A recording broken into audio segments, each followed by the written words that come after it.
My name is Cesar Swartz, and I'm a designer at LEGO, and I designed the LEGO Ideas Treehouse.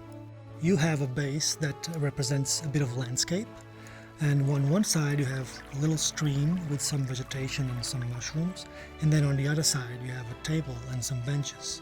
You also have a bonfire and a pot, so the family that lives on the treehouse can cook some meals. And then of course you have the tree, and on top of that tree you have 3 huts or cabins. The first one is accessible by stairs, and it consists of the main bedroom. Then you have the second one, which is a bathroom, and finally you have the third one, which is a kid's room with a little balcony. Of course, tree houses have to have a swing, so you have one in this set, and you can actually place a minifigure there and it swings. The treehouse was an idea that a French fan called Kevin Fieser submitted to the LEGO Ideas website. It got the required 10,000 supporters, and it was chosen to be made as an official LEGO set. When you work on a LEGO Ideas submission, the first thing you want to do is try to get a hold of as many pictures as you can of the model that the fan submitted. And then you try to recreate as close as possible to that model.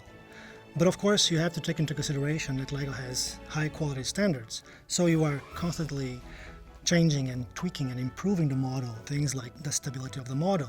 Is the build flow adequate? What colors can you use here and there?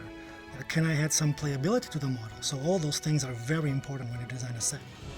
There are a couple of new interesting pieces on this set. The first one is a 2x2 bow, which has an inscription chosen by the LEGO fan that says build your dreams, and then it has KF, which is its initials.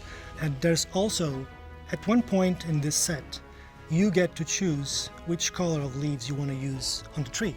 So if you want to use the spring version, you can use the green leaves. If you want to use the autumn version, you can use the yellow and orange leaves. And the yellow one is new for this set, in the flame yellowish orange color for the first time. LEGO nowadays is making a few pieces from a plastic that comes from sugarcane. And in this box, you get 4 pieces. As you build the set, you can discover a few Easter eggs and hidden things. If you remove the top of the bed in the main bedroom, there's a pair of scissors underneath. And that's a reference to the fan designer profession, because he's a hairdresser. There's also a map between the bunk beds on the kids' room, and that might lead to a treasure. I don't know, it might. You have to look for yourself. There's also a micro-scale ship in a bottle, which is obviously a reference to the LEGO Ideas ship in a bottle. And there's a last one. Before I joined LEGO as a designer, I built a couple of medieval houses or cottages, and I have a micro-scale one also in the kids' room representing a little toy. I have made at least 8 or 9 different iterations of this model, different sizes, different shapes, different bases, different colors, until I was happy with the almost final result. And there were, of course, countless little tweaks and changes here and there, just to make sure that the final product would be as good as possible. It's the biggest LEGO Ideas set so far, with over 3,000 pieces. It's also the LEGO set so far with the biggest amount of leaves in one set. So you get 179 leaves in 5 different colors. It's also a very detailed model, so no matter from where you look at it, you have little things, little details all over. When I was a kid, I always wanted to have a tree house, but that sadly was not possible. So being able to build a tree house out of Lego bricks, it's kind of a callback to my childhood when anything seemed possible.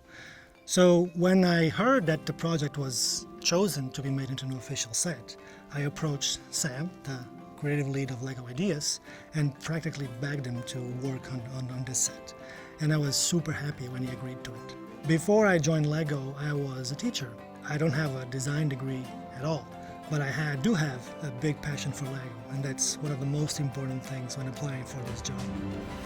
My advice for anybody that wants to be a LEGO designer is, of course, keep building, build as much as you can. Build the sets, learn the system, get to know how the bricks connect and so on, but try to build your own things, try to build what you're passionate about. It's never too late. Don't ever give up, because we have people from all ages.